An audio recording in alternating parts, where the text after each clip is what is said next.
Like a Dragon Infinite Wealth is releasing January 26, 2024, published by SEGA and developed by Ryu Ga Gotoku, and it currently by far one of the most anticipated games of 2024 and even was nominated during the Game Awards. Ryu Ga Gotoku decided to put a sneaky little demo at the end of beating the man who erased his name, allowing players to try out Infinite Wealth very early on before its massive release in 2024. In today's episode, we will focus through my initial review of the demo on what you can expect in upon full release. Now then, the story is split within the demo, which contains two versions, which are the Hawaii and story demo. The story demo picks up exactly where the ending of A Man Who Erased His Name left off, as Kiryu is in Japan leaving the wedding ring for his late beloved, a promise he made to her, and we get to see what happened to Kasuga during the trailer for Infinite Wealth, and you be able to pair with him in Hawaii, and it starts at some point after the ending of the story demo as well. So we get to see both points of views regarding of how both our two favorite protagonists were able to come to Hawaii. Now, the story demo, whilst interesting, brings new characters like Chitose, Tomizawa, and even a new villain, Yamai, who also knows Kiryu true identity. And throughout the entire time of me playing this demo, one thing that I may be, of course it's a demo, I may be a little bit out of touch with is that after playing through The Man Who Erased His Name, the fact that Kasuga just keeps referring to Kiryu as Kiryu and kind of saying it blatantly out loud. Now, granted, there could be something about because they're in Hawaii, they don't have to worry about too many people knowing who Kiryu actually is, because this is, now we're over in this technically in the States and stuff. But it was just a little bit of piece of information. I was like, interesting, he's a little bit more relaxed, because normally when anytime somebody addressed him as Kiryu, he kind of denounced it. So probably he learned a little bit throughout the past 3 years from the man who erased his name. But also the main point of the Hawaii demo is to learn more about the brand new location which Infinite Wealth will be taking place in. So the whole point of this is to really play most of the sub stories, learn how the new mechanics work and all that, and which would then bring forth onto the actual gameplay of Infinite Wealth, which goes back to the turn-based roots from Yakuza Like a Dragon, following the intense action Kiryu brought to the scene from Like a Dragon, the man who erased his name. And with the turn-based system coming back, that has also changed slightly with actually some improvements from Like a Dragon. First thing players will notice is that there's a ring area that is placed underneath your characters, and then you can actually move around them, which is kind of a new twist since you couldn't actively move your characters in Yakuza 7. And you can also, by moving around, it actually helps set up and plan your attacks and skills a little bit better, therefore allowing them to increase the attack power as well. And you can add their C as well, because there's arrows every time you do a skill that will show you whether this skill is a linear attack or an AoE, which can either make the attack strong enough if you are close enough.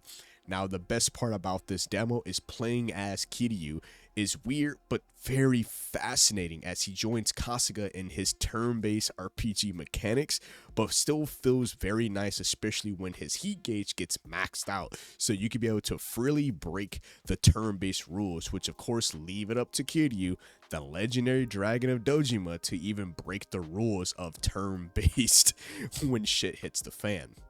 Speaking of Kiryu though, the way he fights in Infinite Wealth is quite interesting, as to keep his legendary status even in turn-based, he can also switch his styles during his turn, and it does not use up his turn at all. So you can switch between his brawler, his rush, and his beast stance, which will greatly affect how he actually attacks, doing his basic attacks without his skills. Now, of course, Kasuga joins the fight alongside Kiryu, and you can also use the Pound Mates as well.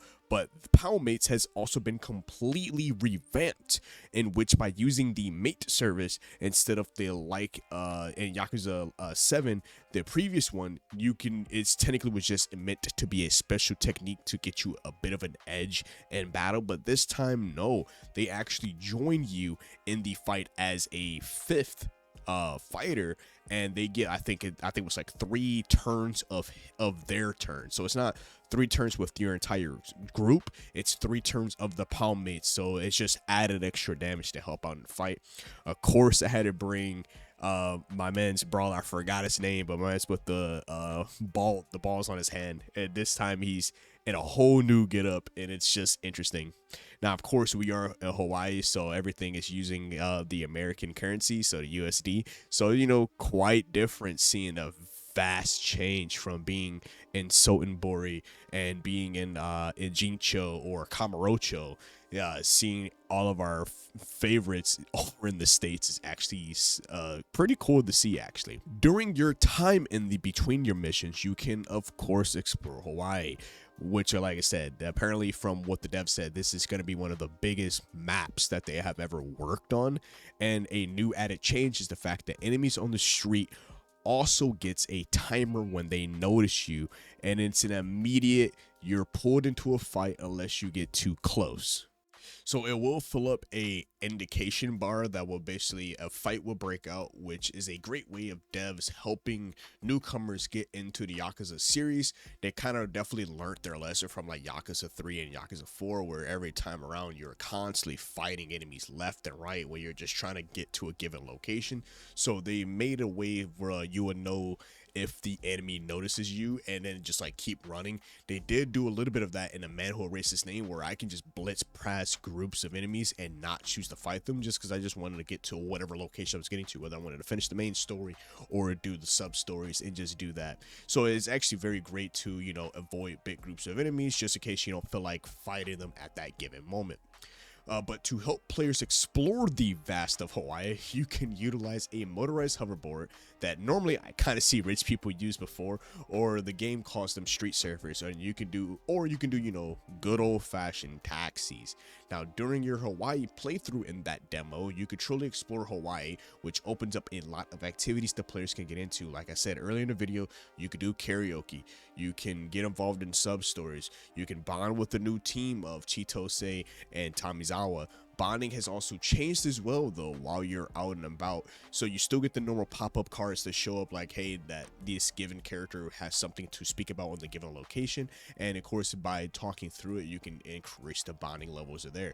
But with an added thing of filling out a bingo card, I don't know what happens when you fill it out completely. You might get a new attack, new ability, something of that nature. But that is definitely refreshing to see from the original, from Yakuza 7.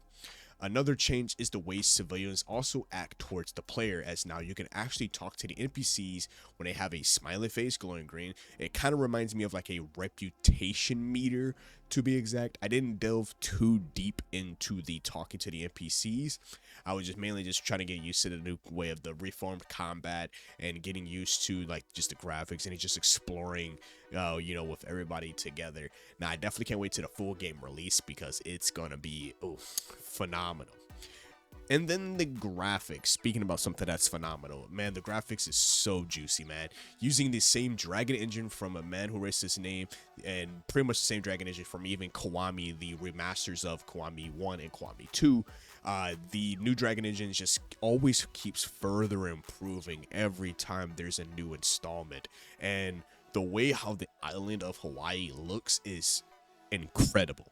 From the cinematic cutscenes to the casually exploring Hawaii, the engine really brings Hawaii to life, and the beautiful water, the scenery is just magnificent, bro. I swear it makes me want to spend hours upon hours just literally just exploring Hawaii.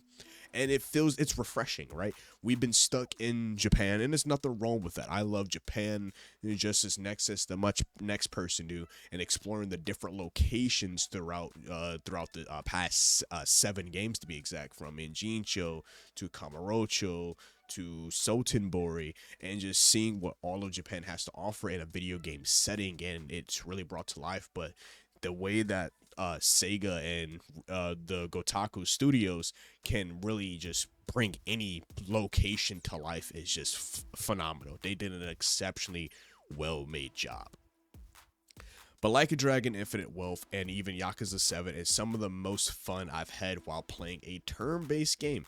It's mainly because they kind of like really honed in on that dynamic, unique style of, or their own take on the turn-based genre, and it's very inviting for even newer players to the Yakuza series, and it's even inviting to a lot of people who like turn-based games. I always like when developers try to do something different regarding turn-based. Like I said, I always like Legend of Dragoon, you know, any other form of ways, like Final Fantasy, of course. Like, they always trying to reinvent the wheel. You know, they got the foundations, they got the basics of turn-based, Legend of Dragaya, all of that good stuff, right? And the fact that the Gotoku Studios and Sega has really just tried to hone in on making that dynamic style of turn-based feels refreshing, which therefore makes the combat feels even more fresh and refined, even though new additions are good on top of that Dragon engine.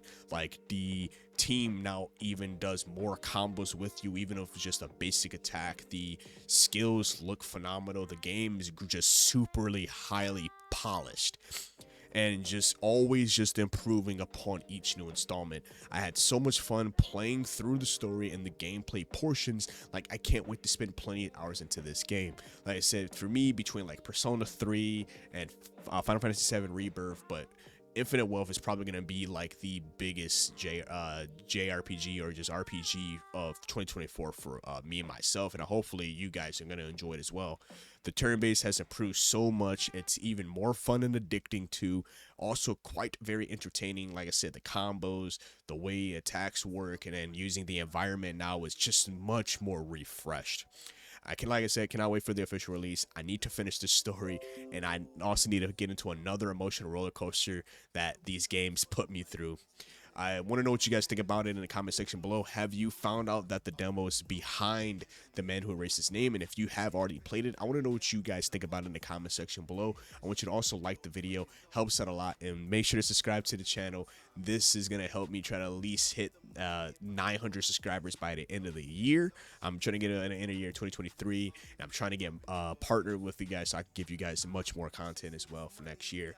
But as always, it's been your host, KSDTV. Here at Chaotic Inc. signing out. Peace. Manifest, I don't sleep, that's so weak, don't plan to rest. I'm from a hood where you die if you don't pack a vest. No culinary degrees, but whipping crack the best. Chefing, hard times taught lessons. Praying every night to pull up in park Benzes. What's my home is what you call trenches. You wouldn't last a day seeing life through all lenses. It's all tension, no sun, and rain and plenty. Full-time job, still can never make a penny. I ain't rapping.